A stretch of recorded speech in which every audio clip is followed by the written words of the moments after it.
Hola, amigos de Oberón. Vamos a escuchar otro video de relatos de terror que ocurrieron en Ciudad Juárez. Dejen su nombre en los comentarios para que podamos mencionarlos en el próximo video. Gracias por estar aquí. Empezamos ahora. Soy Jimena. Aquel día comenzó como cualquier otro en el consultorio. El aire olía a café recién hecho y a desinfectante suave, una combinación que me resultaba tranquilizadora. Había terminado la última sesión de la tarde cuando uno de mis pacientes, un hombre reservado que atendía desde hacía varios meses, me entregó un paquete envuelto en papel marrón. Dijo que era un agradecimiento por el acompañamiento terapéutico y que le gustaría que lo tuviera en mi oficina. No supe qué responder en ese momento, así que simplemente asentí tratando de disimular la incomodidad que me producen los regalos de pacientes. Cuando quedé sola, abrí el paquete con curiosidad. Dentro había una pintura abstracta, de tamaño mediano, con una mezcla de colores intensos, tonos rojos, negros y ocre se entrelazaban en formas irregulares, casi violentas. Había algo en la composición que me causó inquietud.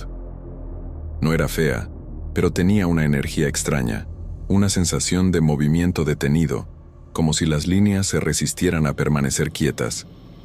Pasé varios minutos observándola, tratando de encontrarle sentido. Tal vez era el cansancio o el reflejo de la luz artificial sobre la superficie, pero tuve la impresión de que las sombras del cuadro cambiaban levemente de posición cada vez que apartaba la vista. Me repetí que era una ilusión óptica. En Ciudad Juárez, los días suelen ser largos y el calor constante produce ese tipo de distorsiones visuales, sobre todo después de horas encerrada con luces cálidas. Pensé en dejar la pintura guardada, pero el gesto del paciente me pareció sincero. Finalmente, decidí colgarla en la pared frente al sofá, justo donde los pacientes se sentaban durante las sesiones. La idea era sencilla, un toque de color, algo diferente para estimular la creatividad del espacio. Mientras la acomodaba, sentí un ligero escalofrío al rozar la superficie de la tela, una frialdad que no correspondía a la temperatura del ambiente. Lo atribuí a mi imaginación y continué ajustando el marco. El consultorio era pequeño, decorado con tonos neutros y algunos objetos que me transmitían calma. Una planta de interior, un reloj discreto y una figura de cerámica que había traído de Oaxaca. Al colgar el cuadro, el equilibrio visual del lugar pareció alterarse. Las paredes, antes luminosas, adquirieron un matiz distinto, más apagado. Las sombras se alargaron un poco más de lo normal cuando cerré las cortinas para protegerme del sol vespertino. Durante los siguientes días, me esforcé por ignorar esa incomodidad sutil. La pintura no tenía por qué afectarme.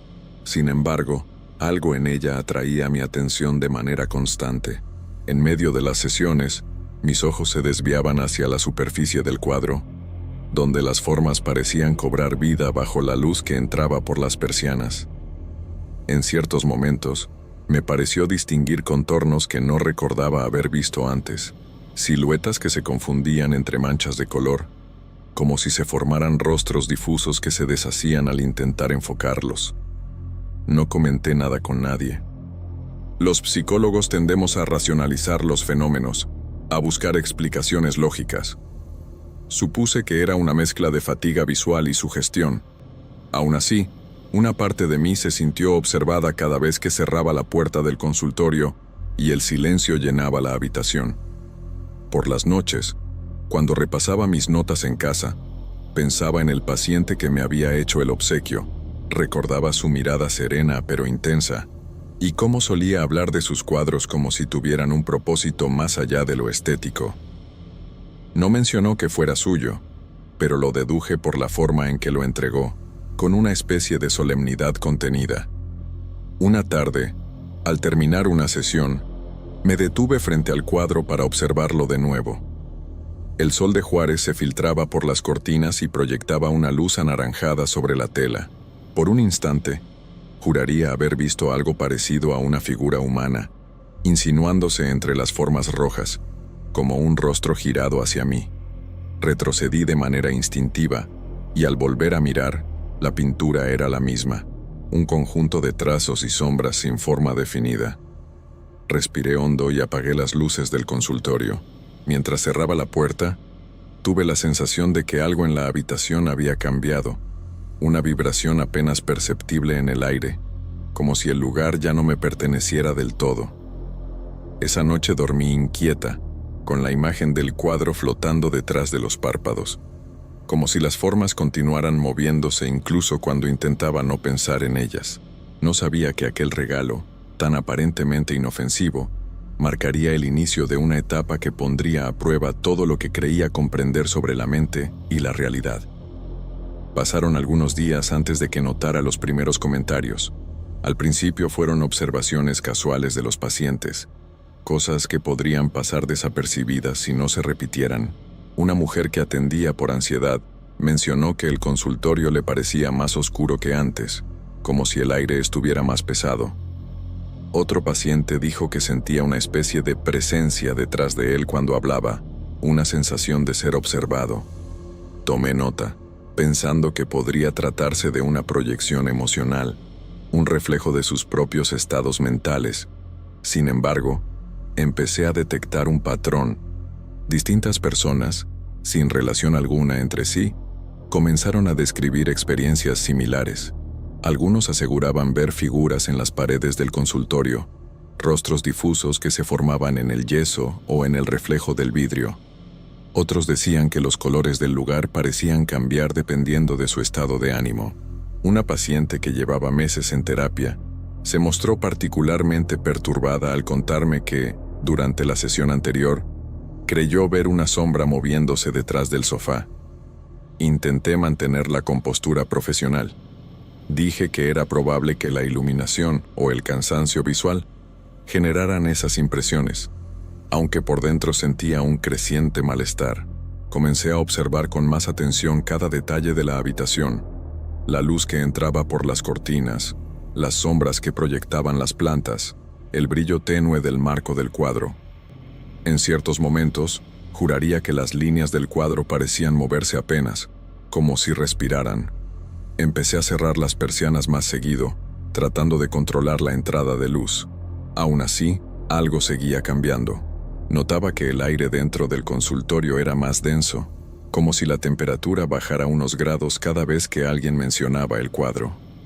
Incluso los ruidos de la calle, el tránsito, los vendedores ambulantes, las sirenas lejanas, parecían apagarse cuando las sesiones comenzaban.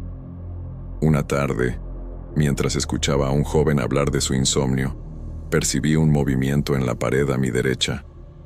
Fue un instante fugaz, pero lo suficientemente claro como para hacerme dudar de mis propios sentidos. Una sombra oscura pareció deslizarse hacia el borde del cuadro, desapareciendo justo cuando traté de enfocarla. No dije nada. El paciente notó mi gesto y preguntó si algo pasaba. Respondí que no, aunque el corazón me latía con fuerza. A partir de ese momento, no pude dejar de observar el cuadro de reojo. Cada vez que levantaba la mirada, me parecía diferente.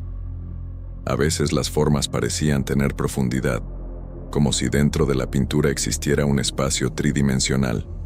Otras, los colores se oscurecían, tornando la obra casi negra bajo ciertas luces. El efecto era tan sutil que no podía distinguir si era real o un producto de mi mente agotada. Intenté racionalizarlo de nuevo. Pensé que quizá las reacciones de los pacientes estaban influyendo en mi percepción. El poder de la sugestión es real, y la mente humana puede transformar lo abstracto en concreto cuando busca significado. Sin embargo, una noche, mientras ordenaba los expedientes, me di cuenta de algo que me heló la sangre. Varias de las descripciones que los pacientes habían hecho, rostros, sombras, siluetas, coincidían con las formas del cuadro. No era casualidad. La inquietud se volvió constante. Llegaba al consultorio con la sensación de entrar a un espacio cargado, como si el aire contuviera electricidad estática. En ocasiones, al encender las luces, Creía ver un reflejo humano en el vidrio del cuadro, aunque no hubiera nadie más allí. El ambiente se volvió sofocante y me descubrí terminando las sesiones antes de tiempo, buscando cualquier excusa para salir a tomar aire. Una mañana, decidí cambiar el cuadro de lugar. Lo moví a una pared lateral, menos visible para los pacientes. Pensé que eso podría reducir el impacto psicológico. Sin embargo, al hacerlo, tuve una sensación extraña. Por unos segundos, el marco pareció pesar más de lo normal, como si alguien lo sostuviera desde el otro lado. Lo dejé allí tratando de convencerme de que era solo mi imaginación.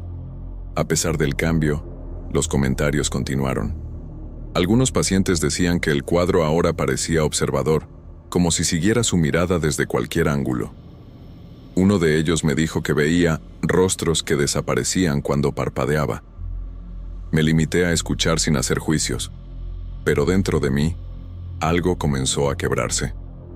Al final de aquella semana, me quedé sola en el consultorio al anochecer. La luz del sol se filtraba roja por las cortinas, bañando el cuadro con un resplandor inquietante. Me senté frente a él, dispuesta a mirarlo fijamente hasta que pudiera demostrarme que todo era un producto de la mente. Pero cuanto más lo observaba, más sentía que me devolvía la mirada. Había algo en el fondo de la pintura, una profundidad oscura que parecía absorber la luz. No supe cuánto tiempo pasé allí, inmóvil, escuchando mi propia respiración. Solo cuando un ruido proveniente del pasillo me sobresaltó, reaccioné y apagué las luces. Al cerrar el consultorio esa noche, tuve la sensación de que el cuadro seguía observándome desde la oscuridad, incluso después de apagar la última lámpara. El insomnio comenzó de forma discreta. Al principio eran solo noches inquietas, pensamientos que no me dejaban descansar. Me decía que era estrés laboral, una consecuencia natural de atender tantos casos difíciles. Pero con los días, los sueños se volvieron tan vívidos que me despertaban con el corazón acelerado. Soñaba con figuras que se parecían a las formas del cuadro, siluetas humanas sin rostro, cuerpos que se estiraban como sombras líquidas. En ocasiones, aparecían dentro de mi consultorio, de pie frente al sofá, observándome en silencio. No había sonido, solo un zumbido grave que crecía hasta volverse insoportable. Despertaba empapada en sudor, con la sensación de que alguien había estado en mi habitación. Empecé a evitar mirar el cuadro durante el día, aunque eso era imposible. Cada sesión lo tenía allí, inmóvil pero presente, como un testigo silencioso. Intenté cubrirlo con una tela, diciendo a los pacientes que estaba en proceso de redecorar el consultorio, pero algunos se mostraron incómodos de todas formas. Uno mencionó que, incluso tapado, sentía algo detrás, como si la pintura respirara. Fue entonces cuando comenzaron las voces. No eran claras ni constantes, pero aparecían en momentos precisos, durante las sesiones, cuando el silencio entre paciente y terapeuta se prolongaba. A veces oía mi nombre, otras, palabras sueltas que no alcanzaba a comprender. Sonaban distantes, como si provinieran de otra habitación, pero cuando salía a revisar, el pasillo estaba vacío. Al principio, traté de ignorarlas. Pensé que tal vez eran ruidos externos, ecos del edificio. Sin embargo, comencé a notar que aparecían solo cuando alguien hablaba de miedos, de traumas, de pérdida. Era como si el cuadro se alimentara de las emociones que flotaban en el aire. Los pacientes, sin saberlo, parecían catalizar algo que yo no podía explicar. Una tarde especialmente tensa, una paciente que llevaba meses en tratamiento se detuvo en mitad de una frase y se quedó mirando el cuadro con una expresión que nunca olvidaré. Dijo que algo dentro de él le devolvía la mirada, que veía un rostro detrás de las manchas rojas. Yo traté de tranquilizarla, pero en ese mismo instante sentí una presión en el pecho, como si el aire se volviera denso. El reloj de pared se detuvo. No escuché el tic-tac habitual, solo un silencio absoluto que me heló la sangre. Después de que la paciente se fue, permanecí sentada en el consultorio, incapaz de moverme. Todo parecía quieto, pero había una sensación de expectativa, como si algo invisible esperara mi reacción. Cerré los ojos e intenté respirar profundamente, pero fue entonces cuando escuché claramente una voz, justo detrás de mí. Era un susurro bajo, casi humano, que pronunció algo en un tono que no entendí del todo, aunque juraría que me llamaba por mi nombre. Me giré bruscamente, pero no había nadie. El cuadro seguía allí, inmóvil. Sin embargo, en la penumbra de la habitación, las formas rojas parecían más definidas, más orgánicas. Podría haber jurado que una de las manchas tenía la forma de una mano extendida. Esa noche decidí llevarme el cuadro a casa, con la idea de comprobar si lo que ocurría estaba relacionado con el espacio o con el objeto en sí. Lo coloqué en una habitación vacía, apoyado contra la pared. Pasé horas observándolo, tratando de analizarlo racionalmente. Pinceladas rápidas, trazos irregulares, un uso agresivo del color. Pero en algún punto, sin darme cuenta, me quedé dormida en la silla. Desperté sobresaltada cerca del amanecer. El cuadro estaba en el mismo lugar, pero el aire de la habitación era diferente. Sentí olor a humedad, a algo antiguo, y, lo más perturbador, tuve la certeza de que alguien había estado allí mientras dormía. La ventana seguía cerrada, la puerta con seguro, pero la sensación persistía, tan real como el frío en mis manos. Durante los días siguientes, las voces se intensificaron. En ocasiones se mezclaban con las palabras de los pacientes, como si alguien hablara al mismo tiempo, murmurando frases imposibles de entender. En otras, las escuchaba incluso cuando estaba sola, caminando por el pasillo del consultorio o cerrando el coche al salir. Me sentía agotada, confundida, al borde de una crisis. Dudaba de mi propia cordura, algo especialmente doloroso para alguien que dedica su vida a la salud mental. Intentaba mantener la compostura, pero mi reflejo en el espejo mostraba ojeras profundas y una expresión que ya no reconocía. Una noche, soñé con el paciente que me había regalado el cuadro. Estaba sentado en el sofá del consultorio, observándome en silencio. Cuando intenté hablarle, levantó una mano y señaló la pared. Detrás de él, el cuadro colgaba de nuevo, pero esta vez las figuras del interior se movían, retorciéndose lentamente. Desperté gritando, con el sonido de susurros aún resonando en mis oídos. Al día siguiente tomé una decisión. El cuadro tenía que salir de mi vida. No sabía cómo ni por qué, pero estaba segura de que todo comenzaba y terminaba con él. A la mañana siguiente, apenas amaneció, llevé el cuadro al consultorio con la determinación de deshacerme de él para siempre. No quería volver a verlo, ni sentir su presencia en mi casa. La ciudad aún despertaba, y el aire frío de Juárez me pareció más cortante de lo habitual. En el trayecto, no dejaba de pensar en lo absurdo de todo aquello. Una psicóloga clínica, temiendo una pintura. Pero el miedo era real, físico, y ya no podía racionalizarlo. Decidí que lo destruiría. Lo saqué del marco y lo coloqué sobre el suelo del patio trasero del edificio, donde solía tomar aire entre sesiones. Tomé un encendedor del cajón del escritorio y lo acerqué a una esquina del lienzo. La tela se ennegreció un poco, pero la llama no prendió. Intenté de nuevo, esta vez usando alcohol. Nada. Era como si la pintura rechazara el fuego, como si estuviera cubierta por una capa invisible que la protegía. De pronto, una ráfaga de viento levantó polvo y papeles del suelo, golpeándome en el rostro. Sentí un impulso violento detrás de mí, como si alguien invisible empujara mi mano para apartar el encendedor. Me tambaleé, dejando caer el objeto al suelo. El aire se volvió espeso, eléctrico. Era la misma sensación que tantas veces había sentido en el consultorio. Esa presión en el pecho que parecía observarme desde adentro. Tuve que retroceder. Cerré la puerta del patio y me quedé un momento recargada en la pared, tratando de controlar la respiración. La pintura seguía allí, intacta, apoyada contra la pared exterior. Me invadió una mezcla de rabia e impotencia.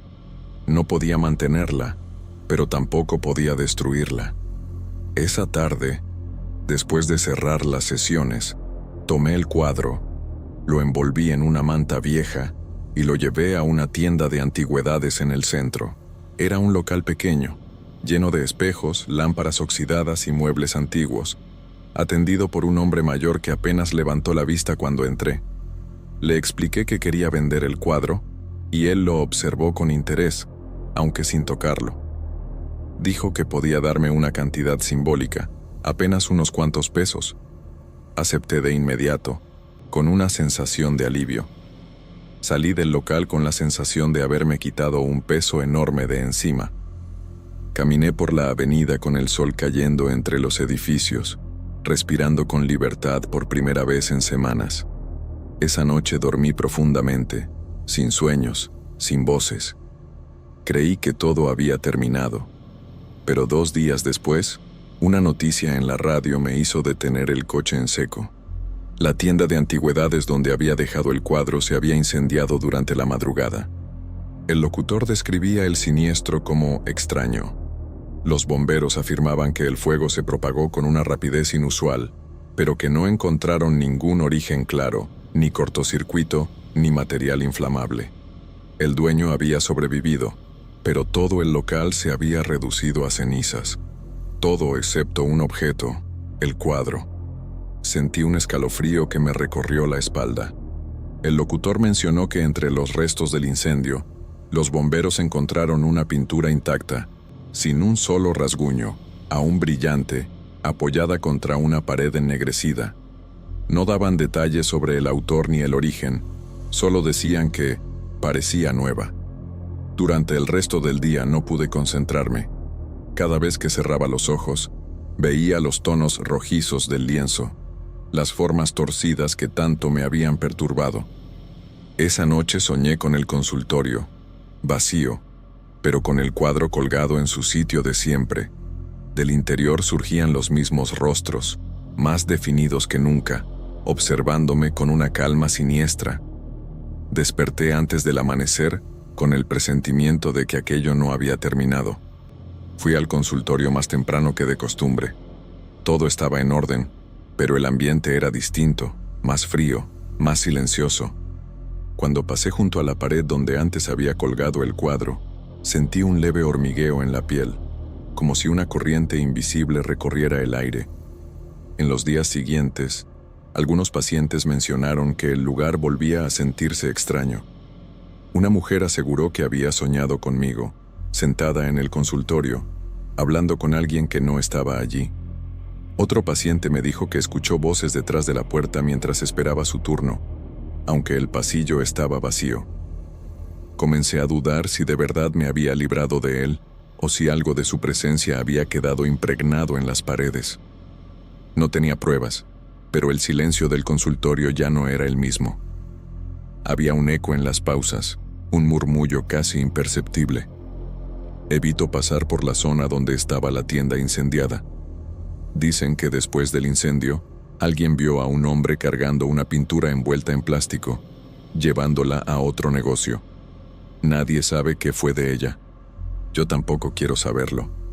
A veces pienso que todo pudo ser producto del estrés, una concatenación de coincidencias, pero hay noches en que, mientras escribo mis notas o reviso los expedientes, escucho algo detrás de mí, un suspiro leve, casi humano. Cuando volteo, la pared parece vibrar apenas, como si respirara. Entonces recuerdo los rostros del cuadro, y me pregunto si alguna parte de él sigue aquí, observándome en silencio, esperando que alguien más vuelva a colgarlo.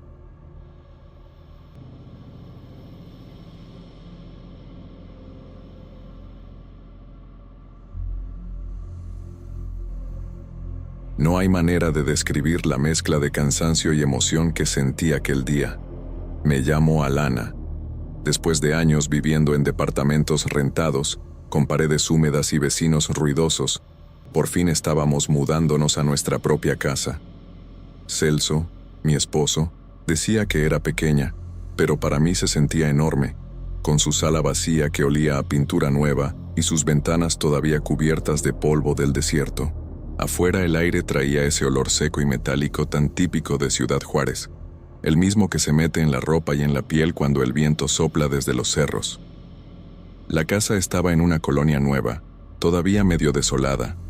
Había pocas familias, y casi todas parecían igual de agotadas que nosotros, con cajas apiladas en los patios y perros ladrando detrás de rejas improvisadas. Aún así, sentía una especie de calma. Me ilusionaba pensar que ahí comenzaríamos algo nuestro, lejos de los ruidos del centro, con un pequeño jardín y un espacio para mis plantas. Esa tarde, mientras yo acomodaba la cocina y Celso revisaba las instalaciones eléctricas del patio trasero, encontramos algo que no pertenecía a nosotros. Estaba en el fondo del pequeño cuarto que usaríamos como bodega. Una caja de madera vieja, cubierta por una manta sucia y llena de polvo. La madera estaba oscura, marcada por arañazos, y tenía una cinta adhesiva amarillenta cruzando la tapa. No tenía nombre, ni etiqueta, ni señal de haber sido movida en mucho tiempo. Celso pensó que probablemente la habían olvidado los dueños anteriores. Yo, por alguna razón, no quise tocarla. Había algo en su aspecto que me dio una sensación rara, como si la caja no quisiera ser abierta. Él la arrinconó junto a las otras cosas, diciendo que luego veríamos qué hacer con ella. No insistí, pero el resto del día no pude dejar de pensar en eso. La noche cayó rápido, como suele pasar en Juárez. Desde el cuarto escuchábamos los ladridos lejanos de los perros y el ruido de los trenes cruzando la frontera. Todo sonaba familiar, pero al mismo tiempo, distinto. Tal vez era solo el cansancio, pero me pareció escuchar algo en la bodega. Un leve roce, como si algo se moviera o arañara el piso. Fui hasta la puerta, apagué la luz y esperé en silencio. No se escuchó nada más. Celso dijo que seguramente era el viento que se colaba por las rendijas. Intenté dormir, aunque el silencio dentro de la casa era demasiado nuevo, demasiado perfecto. Me acostumbré a vivir entre ruidos, los pasos de mis padres, los vecinos, el tráfico, y ahora cada sonido mínimo me hacía sobresaltar. Durante la madrugada, juraría haber sentido un golpe seco, pero no me atreví a levantarme. Pensé que era una de las cajas apiladas cayendo por el peso. A la mañana siguiente, mientras preparaba café de olla en la estufa nueva, noté que la puerta de la bodega estaba entreabierta. No recordaba haberla dejado así. Asomé la cabeza y vi la caja exactamente en el mismo lugar. No había nada fuera de sitio, pero por alguna razón sentí una incomodidad difícil de explicar, como si hubiera alguien parado detrás de mí, observando. Cerré la puerta sin pensarlo mucho y traté de ignorarlo. El resto del día transcurrió entre risas y desorden, pero algo dentro de mí no se relajaba del todo. A veces, mientras doblaba la ropa o limpiaba el piso, me sorprendía mirando hacia la bodega, preguntándome por qué esa simple caja me producía tanta inquietud. Celso, ajeno a todo, estaba feliz. Decía que por fin teníamos un techo propio, que ese sería nuestro comienzo. Y aunque quería creerlo, sentía que algo en esa casa no terminaba de aceptarnos del todo, como si hubiéramos traído algo con nosotros, o como si algo ya estuviera ahí, esperándonos. Pasaron algunos días antes de que volviéramos a entrar en la bodega. La casa ya estaba más ordenada, y poco a poco comenzaba a sentirse como un hogar. Yo había colgado cortinas nuevas, plantado un par de geranios en la entrada y acomodado mis tazas favoritas en la cocina, pero cada vez que pasaba frente a esa puerta, sentía el impulso de mirar adentro, como si algo me llamara desde allí. Una tarde, Celso decidió revisar el cuarto para liberar espacio y guardar sus herramientas. Al mover la caja, la cinta vieja se despegó sola, como si la madera hubiera soltado un suspiro. El olor que salió fue tan penetrante que me obligó a taparme la boca. Una mezcla de polvo, humedad y algo más, algo rancio, casi dulzón. Dentro había varias fotografías en blanco y negro, todas antiguas. Eran retratos de una familia que no conocíamos, un hombre de bigote grueso, una mujer de rostro alargado y una niña con un vestido bordado. En varias de las fotos, la niña sostenía una muñeca de trapo con el mismo vestido que ella. Las imágenes tenían manchas oscuras, y algunas estaban dobladas como si hubieran sido escondidas con prisa. Entre las fotos, encontramos un pequeño frasco de vidrio envuelto en papel de seda amarillento. Al abrirlo, me quedé sin aliento. Eran dientes de leche, perfectamente guardados como si fueran recuerdos valiosos. Me recorrió un escalofrío. Celso dijo que probablemente pertenecían a la niña de las fotos, que antes la gente hacía cosas así. Pero a mí no me pareció un gesto tierno, sino algo profundamente inquietante. Al fondo de la caja estaba la muñeca. Era la misma de las fotografías, pero ahora sin ojos. Las cuencas vacías estaban cerradas con hilo negro, y el vestido estaba endurecido, cubierto por una capa fina de cera o de sangre reseca. La levanté un momento y sentí el peso extraño de su cuerpo, como si adentro hubiera algo más que algodón. Le dije a Celso que no quería tener eso en casa. Me respondió que no era correcto tirar las pertenencias de otra persona sin intentar devolverlas. Dejó la caja en una esquina del cuarto y prometió preguntar a los vecinos si conocían a los antiguos dueños. Yo no insistí, pero desde ese momento el ambiente cambió. Esa misma noche, el viento comenzó a golpear las ventanas con una fuerza que nunca había escuchado. Las puertas se movían solas, abriéndose y cerrándose con un sonido hueco que me hacía pensar en respiraciones. Celso decía que eran las corrientes de aire, que la casa todavía estaba acomodándose. Pero yo empecé a notar cosas pequeñas que no podían explicarse con el viento. Las llaves desaparecían del gancho donde siempre las colgábamos. Una taza de barro que usaba cada mañana apareció rota en el suelo, aunque nadie la había tocado. En una ocasión, mientras doblaba la ropa, sentí una corriente de aire helado salir del pasillo, como si alguien hubiera pasado corriendo detrás de mí. Esa noche soñé por primera vez con ella, una mujer de cabello largo, quemado en las puntas, vestida de blanco, que me observaba desde una esquina. No hablaba, solo repetía una frase con una voz quebrada y lejana. «Devuélveme mi caja». Me desperté empapada en sudor, con un nudo en el estómago y el olor a humedad de la bodega en toda la habitación. Intenté convencerme de que era mi imaginación, que estaba sugestionada por las cosas que habíamos visto. Pero cuando fui al baño, noté algo que me heló por completo. En el espejo, se marcaba una huella, como si una mano húmeda lo hubiera tocado por dentro. No quise decir nada a Celso. Pensé que se reiría o que diría que estaba exagerando. Pero en el fondo, sentía que algo se había despertado con esa caja y que ahora andaba suelto por nuestra casa. Algo que no quería irse, algo que buscaba recuperar lo que le pertenecía. Las semanas siguientes se volvieron una mezcla de cansancio, miedo y silencio. Celso intentaba mantener la calma, pero ambos sabíamos que algo estaba mal. Los ruidos en la casa se habían vuelto parte de la rutina, golpes secos en las paredes, pasos en el pasillo cuando no había nadie y el constante sonido de puertas que se cerraban con fuerza sin motivo. Intentábamos buscar explicaciones racionales.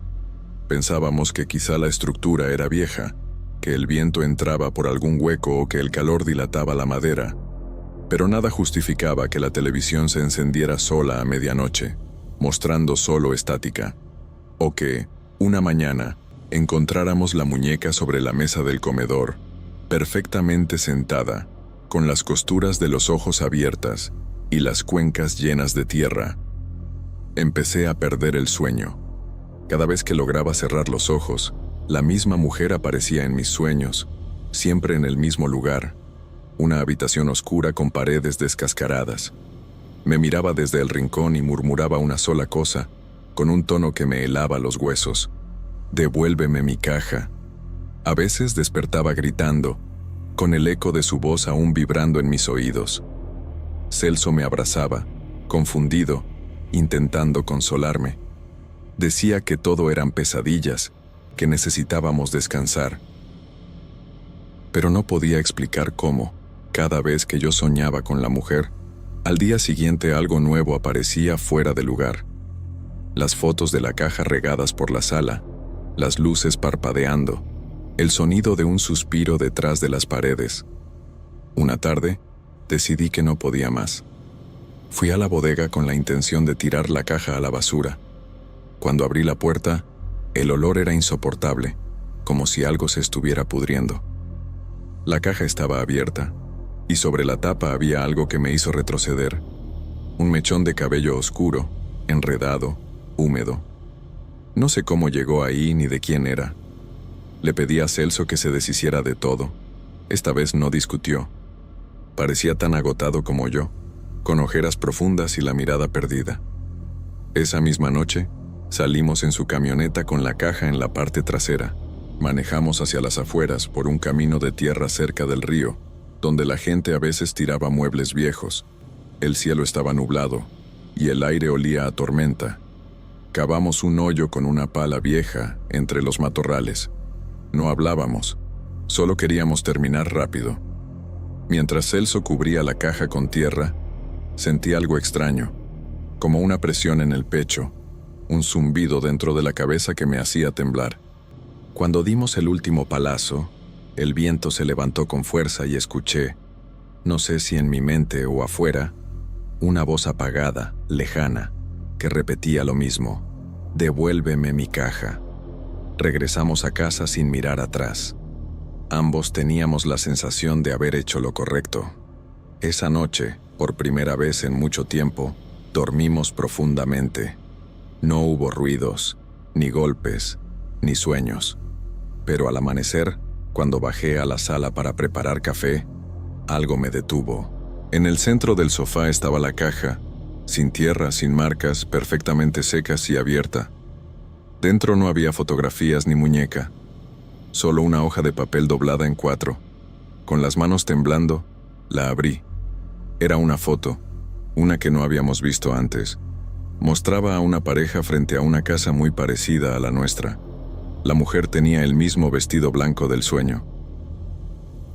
Y detrás de ellos, borroso pero inconfundible, había algo en la ventana, una figura pequeña, con ojos oscuros y sin forma. Ese día entendí que no habíamos enterrado la caja, la habíamos desenterrado a ella. Después de aquella mañana, la casa ya no volvió a sentirse como un hogar. Todo parecía contaminado, como si el aire mismo estuviera cargado de algo invisible. No había días sin ruidos, sin objetos moviéndose, sin esa sensación de estar siendo observados. Celso intentó guardar la calma, pero su rostro lo delataba. A veces lo encontraba sentado en la sala, mirando la caja, sin decir palabra, como si intentara entender algo que no tenía sentido. Yo había dejado de dormir. Cerraba los ojos y escuchaba pasos, respiraciones lentas detrás de la puerta, el sonido de algo que se arrastraba por el pasillo. Una madrugada desperté y vi la silueta de una mujer parada al pie de la cama. No podía distinguir su rostro, solo su cabello largo y enredado, que se movía como si flotara bajo el agua.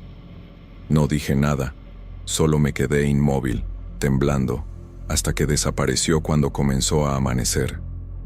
Esa mañana, sin hablar mucho, decidimos que no podíamos seguir así. Celso dijo que quemaríamos todo, la caja, las fotos, la muñeca, cualquier cosa relacionada con eso. Me aferré a esa idea como si fuera una promesa de alivio. Queríamos cerrar ese capítulo, terminar con lo que fuera que nos estaba destruyendo poco a poco. Llevamos la caja al patio trasero. El sol estaba cayendo y el viento soplaba fuerte, levantando polvo del desierto. Celso roció gasolina mientras yo buscaba cerillos. Cuando el fuego prendió, sentí un nudo en la garganta. Las llamas subieron rápido, iluminando nuestras caras, y el olor a madera vieja y cera quemada llenó el aire. Por un momento, pensé que todo acabaría ahí. Pero entonces escuché un sonido que nunca podré olvidar, un lamento bajo, humano, saliendo del fuego. Era una voz de mujer, quebrada, que parecía provenir del interior de la caja, pidiendo otra vez lo mismo. «Devuélveme mi caja». Las llamas se elevaron como si el viento las alimentara, y la muñeca, que estaba encima, comenzó a derretirse. La tela se contrajo y un líquido oscuro cayó sobre la tierra, chispeando. Sentí que el suelo vibraba bajo mis pies, como si la casa entera respirara. Celso me tomó del brazo y corrimos hacia adentro sin mirar atrás. No dijimos una palabra esa noche. Solo escuchábamos el fuego consumirse y el crujir de la madera. Durante los días siguientes, el ambiente pareció calmarse. No hubo ruidos, ni sombras, ni sueños. Era como si la casa se hubiera vaciado de todo. Empezamos a creer que lo habíamos conseguido, que finalmente habíamos recuperado la paz. Pero con el paso del tiempo, los pequeños detalles regresaron.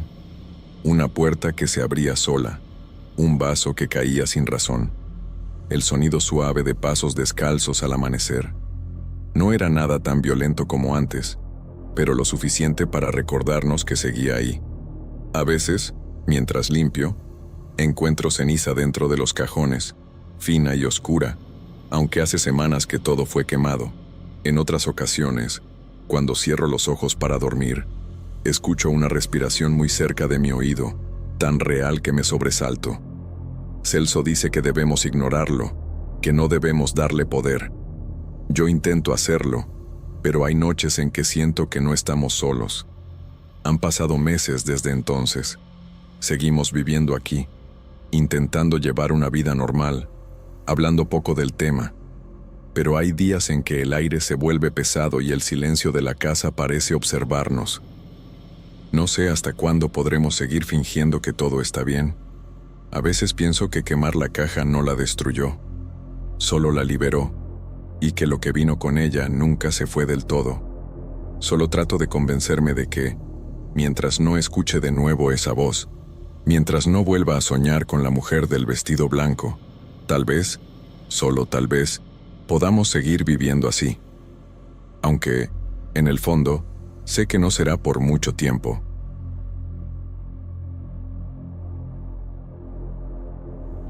Mi nombre es Abelino.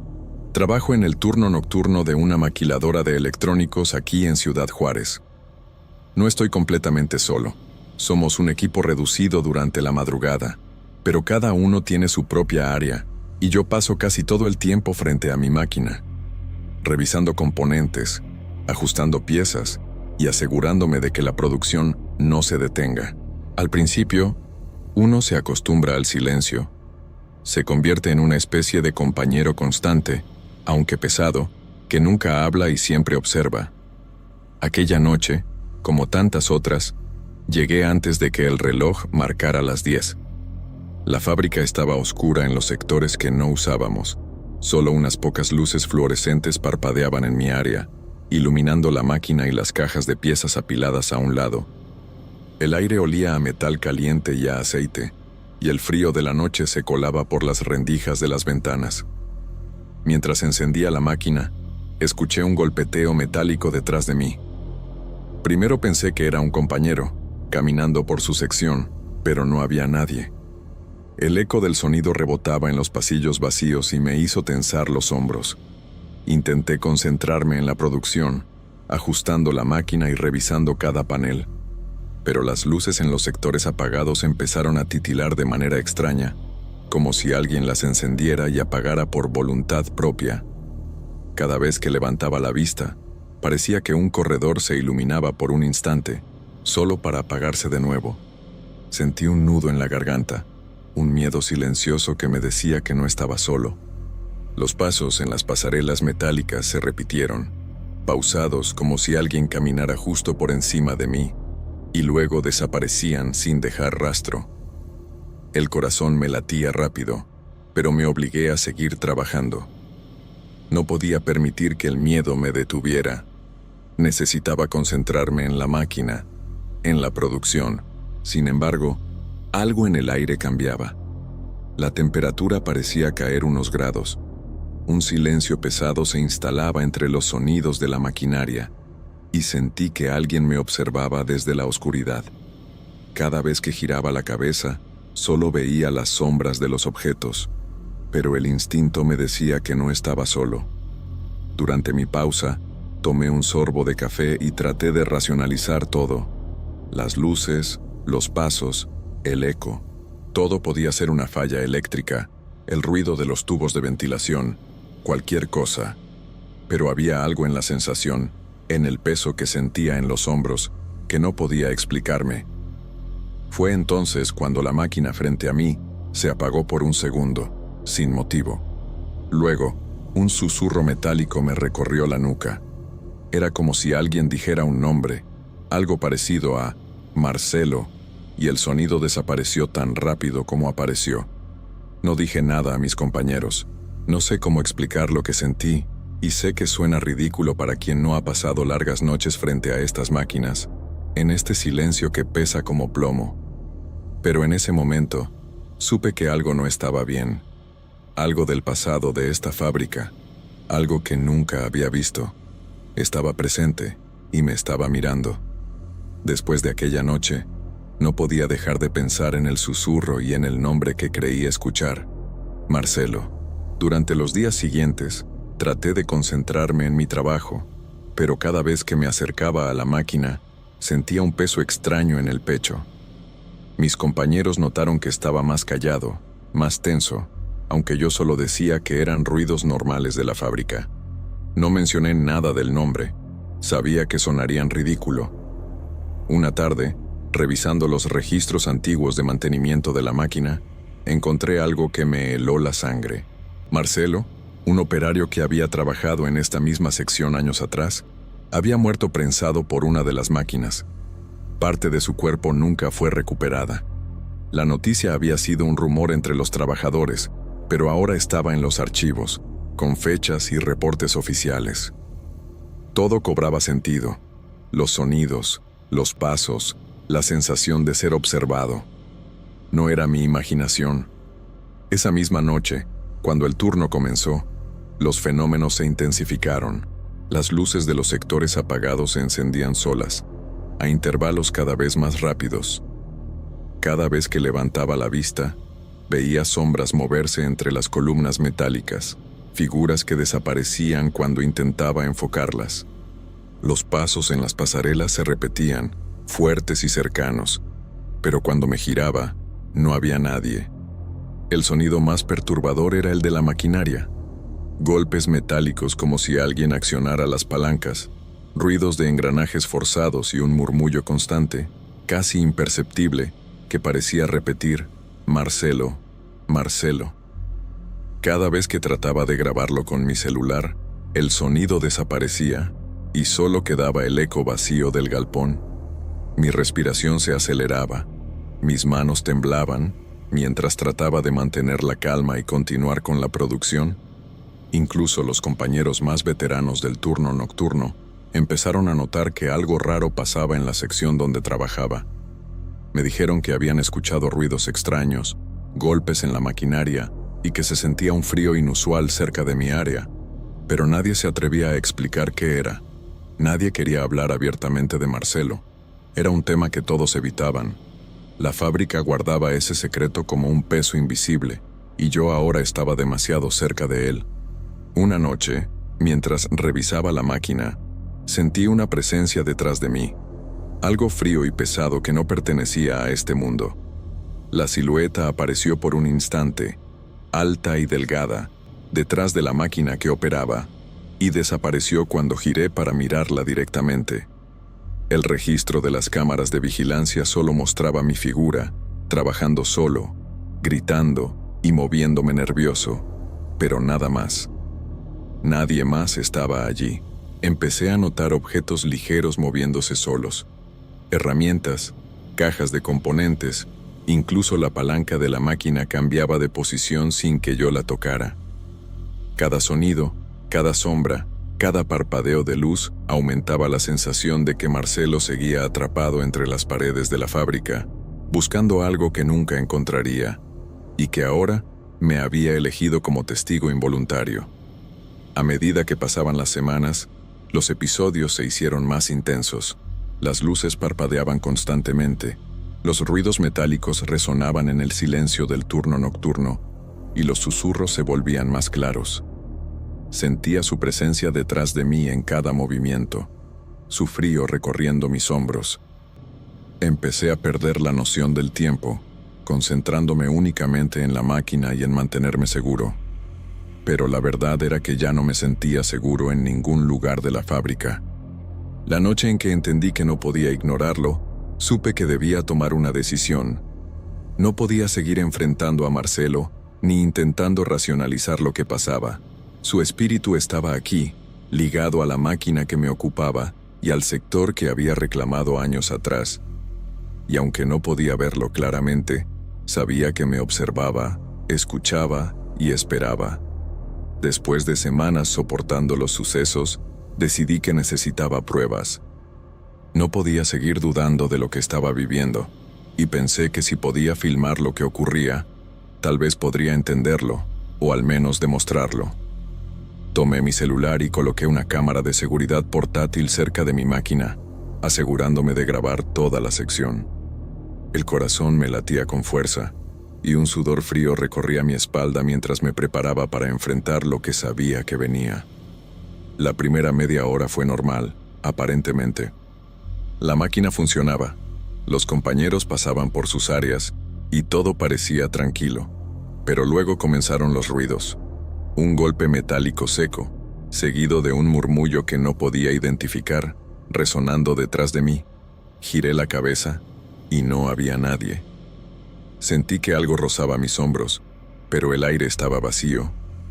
Intenté calmarme, respirando hondo y recordando que no estaba completamente solo, que mis compañeros estaban cerca. De repente, el registro de la cámara comenzó a mostrar solo a mí, corriendo, gritando, moviéndome desesperado frente a la máquina.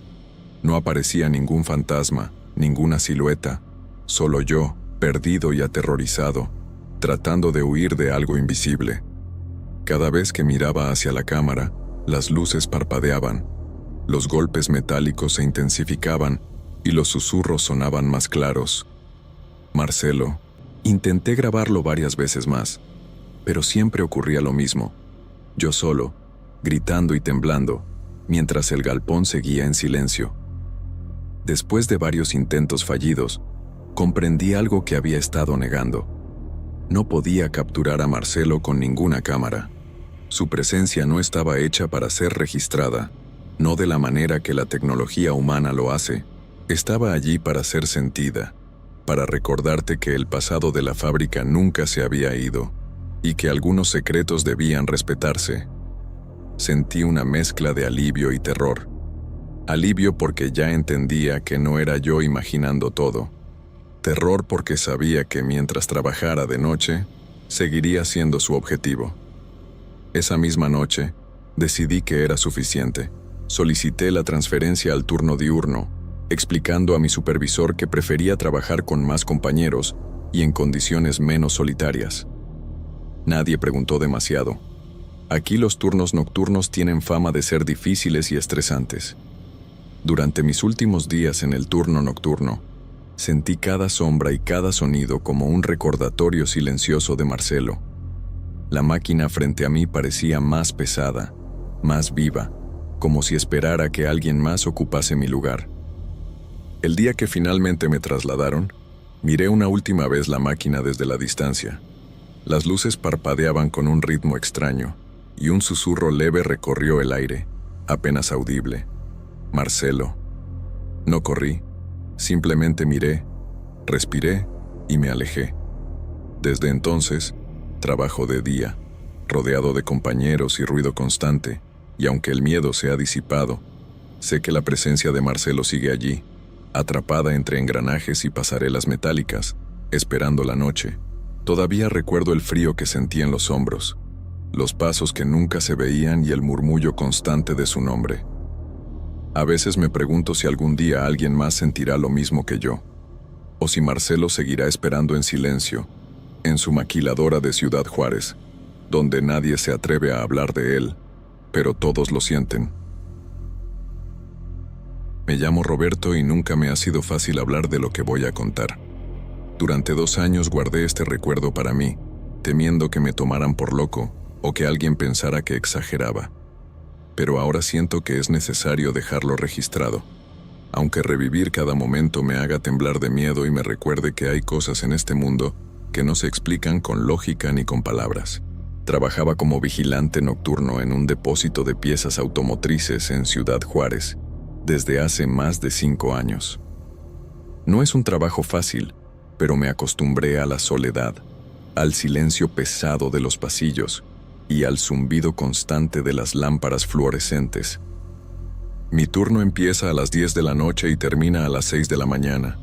Durante esas horas, el depósito parece un lugar detenido en el tiempo, donde el viento del desierto se cuela por las rendijas de las puertas metálicas y el eco de mis pasos resuena más que cualquier otro sonido. Al principio, todo era rutina. Revisar que las puertas estuvieran cerradas, asegurarse de que no hubiera intrusos, anotar cualquier anomalía en el cuaderno de vigilancia y, de vez en cuando, tomar un café que llevo en mi termo. Me gusta la tranquilidad de la noche. Incluso después de lo que he vivido, diría que es mi momento de calma, aunque siempre hay algo en la oscuridad que nunca te deja completamente en paz. Fue durante una de esas noches cuando empezó. Al principio creí que era el viento, un sonido suave, casi imperceptible, que parecía venir de los pasillos más alejados del depósito. Un silbido tenue, constante, que se colaba entre las cajas de repuestos y los estantes de metal. Me detuve un momento, escuchando, y la sensación que me recorrió la espalda fue como si alguien hubiera caminado justo detrás de mí, pero no había nadie. Intenté racionalizarlo. El viento, un tubo mal colocado, cualquier explicación lógica. Pero el sonido volvió la noche siguiente, y siempre a la misma hora. No era intermitente ni aleatorio, tenía un ritmo casi musical, algo que no podía atribuir al azar. Caminé por los pasillos, tratando de localizar de dónde venía, y cuanto más me acercaba, más lejos parecía estar. Empecé a sentir un nudo en el estómago, un frío que no se iba ni siquiera con el café caliente que bebía mientras revisaba los pasillos. Mis manos se humedecían del sudor, y la sensación de ser observado se hacía más intensa. Intenté contarle a mi supervisor, quien simplemente me dijo que probablemente estaba cansado o que mi mente jugaba conmigo. Eso no me consoló. Cada noche, mientras hacía mis rondas, el silbido aparecía, y cada vez se sentía más real, más cercano. A veces, mientras caminaba por los corredores de repuestos importados, sentía que el sonido se movía conmigo, ajustando su tono y su ritmo como si estuviera respondiendo a mis pasos. La inquietud empezó a calar hondo en mí. Nunca había tenido miedo del trabajo. Siempre me sentí seguro recorriendo los pasillos vacíos. Pero ese sonido cambió todo. Se convirtió en una presencia constante, en un recordatorio de que el depósito, aunque silencioso, no estaba completamente vacío. A veces, me detenía en medio de un corredor solo para escuchar, y me sorprendía notando que mi respiración era lo único que rompía el silencio.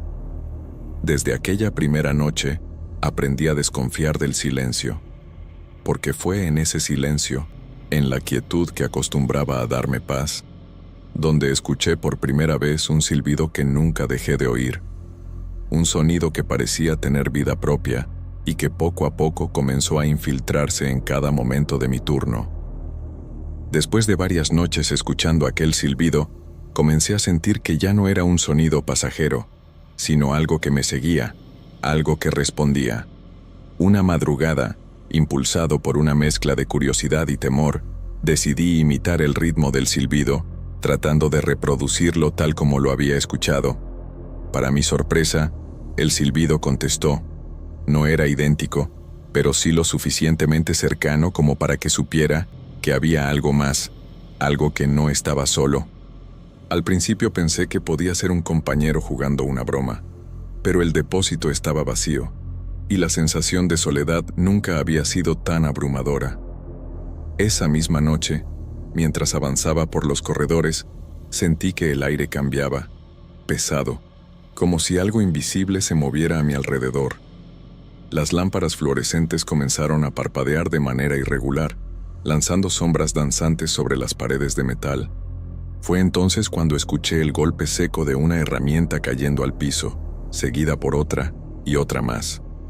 Mi corazón se aceleró y una mezcla de miedo y adrenalina me obligó a retroceder hacia la oficina de vigilancia. La respiración me costaba controlar, sentía un sudor frío recorrer la espalda y un nudo apretado en el estómago que no desaparecía. Intenté racionalizar cada detalle. Tal vez una corriente de aire, tal vez las herramientas estaban mal colocadas, pero sabía que no era así.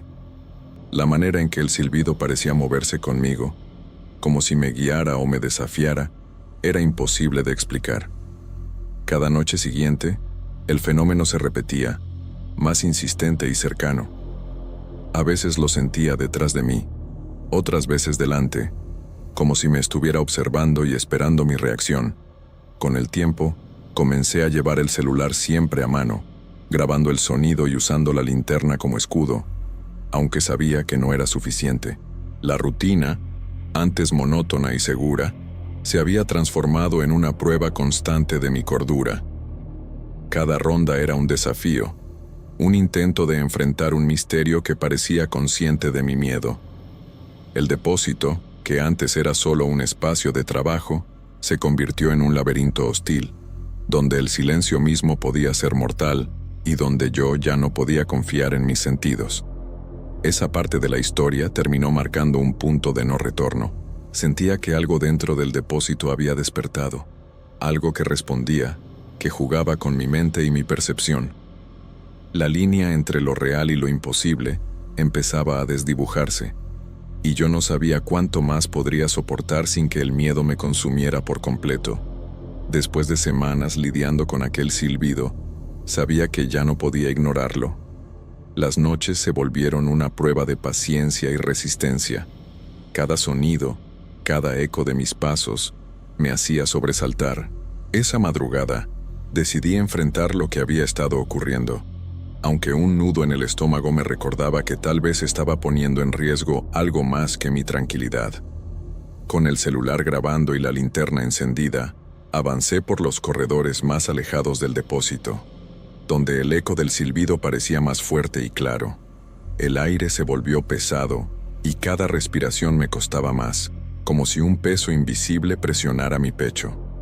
Fue entonces cuando lo vi, al final de un pasillo, una sombra agachada, inmóvil, oscura, que parecía observar el suelo pero al mismo tiempo percibirme a mí. Mi corazón se disparó y un escalofrío recorrió todo mi cuerpo. Cada músculo estaba tenso.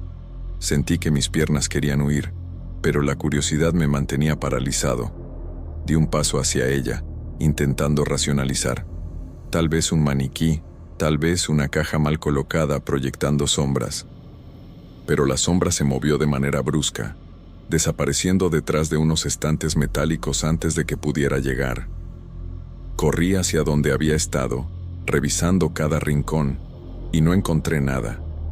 El silencio volvió a imponerse, pero era un silencio diferente, pesado, como si el depósito contuviera la respiración de algo que aún estaba allí, invisible. El celular vibró en mi bolsillo. La grabación, que había iniciado minutos antes, se detuvo sola. Revisé el archivo y vi que el momento exacto en que la sombra desapareció no se registró. Ningún sonido, ningún silbido, solo el espacio vacío y mi propia respiración agitada. Esa noche salí del depósito temblando, sintiendo que algo había cambiado. Ya no era solo un sonido, no era solo un misterio. Algo me estaba siguiendo, jugando conmigo. Desde entonces, cada vez que cerraba los ojos, veía aquella figura agachada, y el silbido volvía a mi mente. Comencé a dormir con la luz encendida, revisando constantemente las ventanas de mi apartamento, preguntándome si alguna vez podría escapar de aquello que había despertado en el depósito. Sabía que no podía contárselo a nadie. Nadie me creería, y yo mismo empezaba a dudar de mi cordura. Pasaron unos días antes de que me atreviera a volver al depósito. No quería regresar, pero necesitaba el trabajo.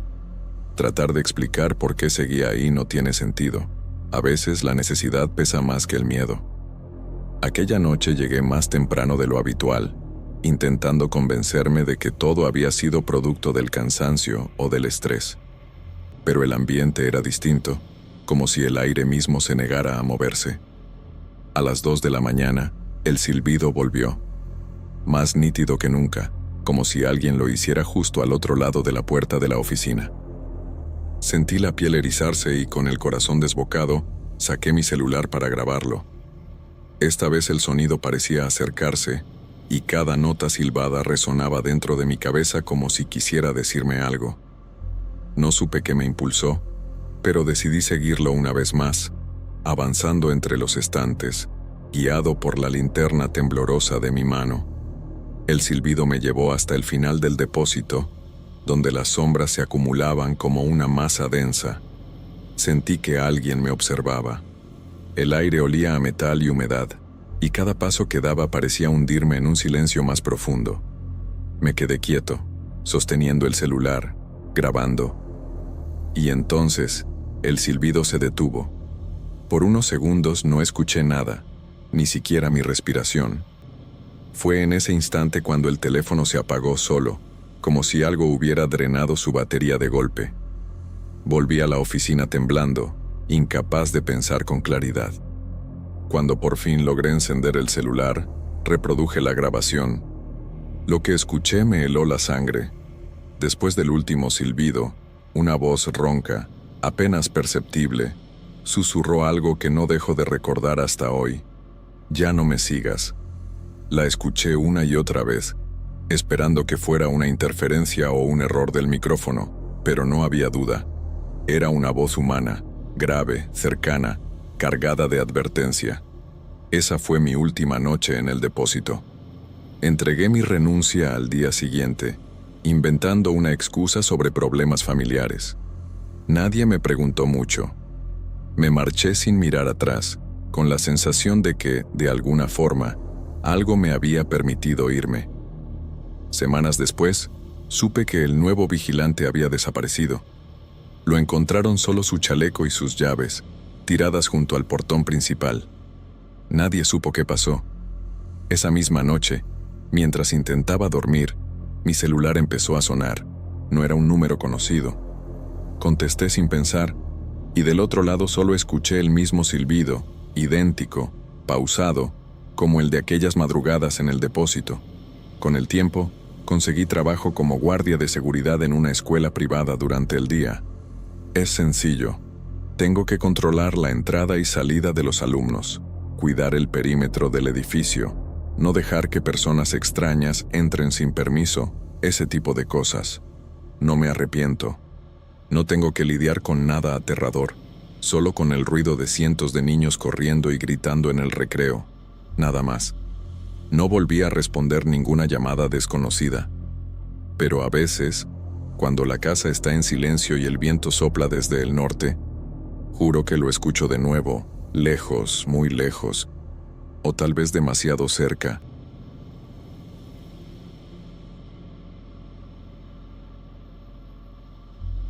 El calor de Ciudad Juárez era intenso aquella mañana, un sol que parecía derretir las calles de tierra y los muros de adobe de nuestra colonia.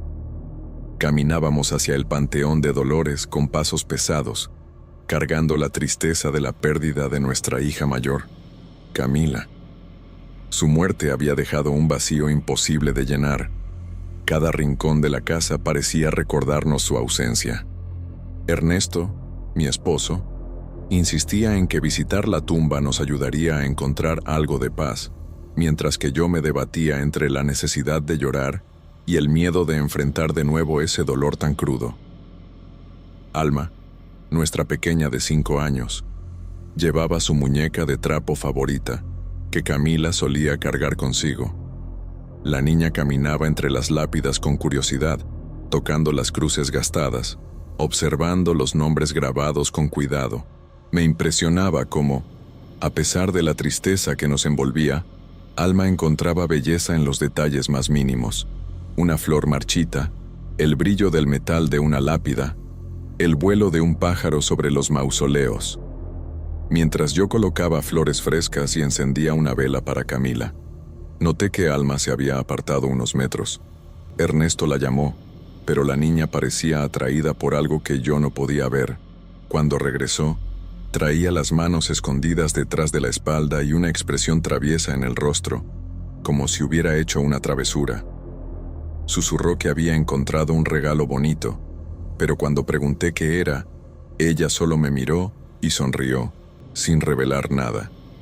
Al caer la tarde, en casa, Alma sacó de su bolsillo un pequeño relicario de plata, ovalado y desgastado, con una cadena fina que reflejaba la luz de la lámpara. Tenía grabado el nombre María Consuelo y un símbolo religioso apenas visible. Contó que lo había encontrado sobre la tumba de una niña bonita con vestido azul, y aunque Ernesto se rió, atribuyéndolo a la imaginación de una niña, yo sentí un escalofrío que me recorrió la espalda.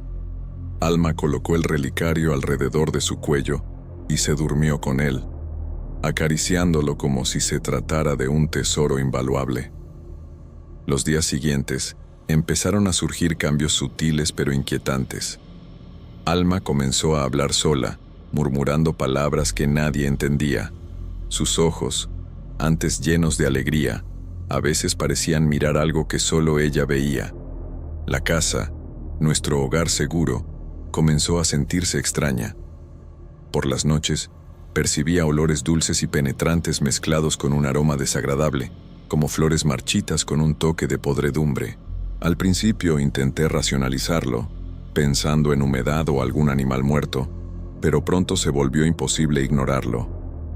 Un día, encontré el relicario sobre la cabecera de su cama, aunque estaba segura de que Alma lo había dejado puesto. Los juguetes de Camila empezaron a moverse del lugar sin explicación. Una noche, mientras cerraba las ventanas, escuché un leve tintinear metálico que provenía del cuarto de Alma, como si alguien estuviera jugando con algo pequeño y frágil. Mi corazón se aceleró. Algo había cambiado dentro de nuestra casa, algo que parecía haber llegado con aquel relicario. Ernesto insistía en mantener la calma y continuar con nuestra rutina, pero yo no podía ignorar la sensación de que la presencia de la niña del relicario nos estaba observando. Cada vez que entraba al cuarto de Alma, la sentía más distante, más absorta en su mundo invisible. Comencé a preguntarme si habíamos traído algo con nosotros desde el cementerio, algo que no pertenecía a nuestro mundo y que, de alguna manera, se había aferrado a nuestra hija. La primera parte de nuestra pesadilla había comenzado silenciosa, con detalles que podrían parecer triviales para cualquiera. Un olor extraño, un juguete fuera de lugar, susurros de una niña pequeña que conversaba con alguien invisible. Pero dentro de mí, sabía que algo había cambiado para siempre, y que aquel relicario de plata era el hilo que conectaba nuestra realidad con algo desconocido, algo que Alma podía ver y nosotros no. Con el paso de los días, la presencia del relicario comenzó a hacerse sentir de manera más intensa en nuestra casa. Alma ya no jugaba solo, pasaba horas en su cuarto murmurando con alguien que decía ser la señorita. Al principio, Ernesto y yo tratamos de creer que era imaginación infantil, un juego de la mente de nuestra hija para sobrellevar la ausencia de su hermana. Sin embargo, había algo en su mirada, una mezcla de miedo y fascinación, que me impedía ignorarlo. Los cambios eran sutiles pero inquietantes. Los juguetes de Camila aparecían en lugares distintos, como si alguien los hubiera movido en medio de la noche. La muñeca de trapo que Alma tanto amaba estaba a veces sentada en el sillón, con la cabeza girada hacia la pared, y en otras que sobre la cama, mirando al techo. Los aromas de la casa empezaron a variar de manera extraña. Un perfume dulce, casi floral, que de repente se mezclaba con un hedor penetrante a podredumbre. Todo provenía del cuarto de Alma. Una tarde, mientras fregaba los platos, vi en el reflejo del espejo a una figura pequeña detrás de Alma. Tenía un vestido claro y un cabello largo que le caía sobre los hombros. Al darme vuelta, no había nadie. El corazón me latía con fuerza. Sentí una mezcla de miedo y desconcierto. Ernesto también comenzó a notar cosas extrañas. Pasos que parecían recorrer el techo, risas suaves en el patio y algunas noches, la figura de una niña parada frente a la ventana, mirándonos en silencio. Alma empezó a dormir poco y a despertarse con llanto, temblando y diciendo que la señorita la llamaba. Intentábamos calmarla, abrazarla, explicarle que era un sueño, pero sus ojos parecían ver algo que nosotros no podíamos percibir. Una vez, al entrar a su cuarto, el relicario estaba sobre la cabecera de su cama, abierto, aunque estaba segura de que ella lo había dejado puesto alrededor de su cuello. La sensación de que algo desconocido nos estaba observando crecía con cada día que pasaba. El miedo se volvió parte de nuestra rutina. Cada crujido de la casa, cada sombra que parecía moverse con el viento, nos mantenía en alerta. Yo sentía una mezcla de culpa y desesperación. Si algo le pasaba a Alma, me culparía por no haber actuado antes. Las noches eran las peores. Los pasos, las risas y los susurros se intensificaban, y mi mente no podía distinguir entre realidad y fantasía. La fiebre de Alma empezó a preocuparnos. Temblaba, sudaba y lloraba, hablando de una niña que la esperaba para jugar. Sus juguetes se movían solos, y ella me evitaba cuando intentaba acercarme, como si temiera que mi presencia interfiriera con lo que veía. Sentía impotencia, sabiendo que aquello que había traído del cementerio no era simplemente un objeto, era un vínculo con algo que no podíamos comprender ni controlar. Finalmente, Ernesto decidió que debíamos devolver el relicario al cementerio. Sentí un alivio momentáneo mezclado con temor. No sabíamos si eso terminaría con lo que estaba ocurriendo o si sería solo el inicio de algo más oscuro. Esa decisión marcó el comienzo de nuestra noche más aterradora, la que nos haría enfrentar lo invisible y entender que aquello que habíamos traído con Alma no se iría tan fácilmente. La mañana en que Ernesto decidió devolver el relicario al Panteón de Dolores, sentí una mezcla de alivio y temor que no me dejaba tranquila. Nos levantamos temprano. La luz del sol apenas iluminaba las calles polvorientas de Ciudad Juárez. Alma se despertó con sueño, aferrándose al relicario, como si supiera que algo iba a cambiar. Yo traté de consolarla, pero su mirada reflejaba miedo, y su silencio decía más que cualquier palabra. Cuando llegamos al cementerio, lo encontramos cerrado. La verja de hierro oxidado estaba tapiada con cadenas y un letrero de la alcaldía advertía sobre el peligro de derrumbe. Ernesto intentó buscar alguna entrada lateral. Caminó entre los mausoleos viejos, pero el lugar donde Alma dijo haber encontrado el relicario simplemente no existía. Era como si nunca hubiera estado allí. La lápida desaparecida, la tierra removida, todo borrado de la memoria del panteón. El corazón de Ernesto se tensó, y su rostro, pálido y sudoroso, reflejaba la misma incredulidad que yo sentía. De regreso a casa, la atmósfera se volvió más densa y hostil. El viento golpeaba con fuerza las ventanas, los muebles crujían, y los juguetes de Camila aparecían en lugares que nunca habíamos visto. Por la noche, Alma estaba inquieta, temblando, murmurando que la señorita estaba enojada.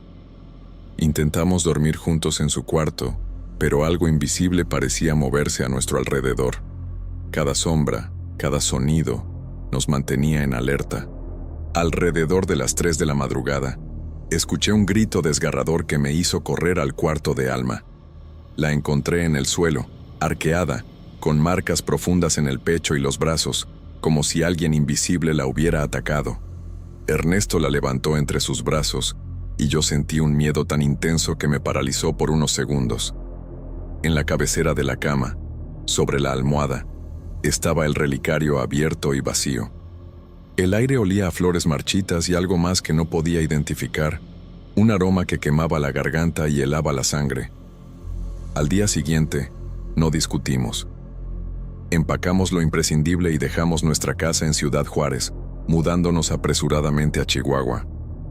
Alma sobrevivió, pero ya no era la misma. Sus ojos seguían buscando algo que nadie más podía ver, y su voz murmuraba palabras que no entendíamos. La casa que dejamos atrás parecía contener aún la presencia de la niña de vestido azul, y la idea de que aquello no nos había dejado por completo nos persiguió durante semanas. Un año después, recibimos noticias de nuestros antiguos vecinos. Contaban que, en noches de viento, veían a una niña pequeña jugando sola en el patio de nuestra antigua casa.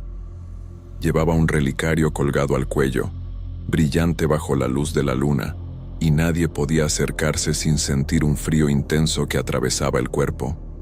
La historia se convirtió en un rumor en la colonia, pero para nosotros era un recordatorio constante de que lo que habíamos traído con alma nunca se había ido del todo. Desde entonces, cada vez que cierro los ojos, veo a la señorita con su vestido azul y el relicario en la mano, mirándome en silencio.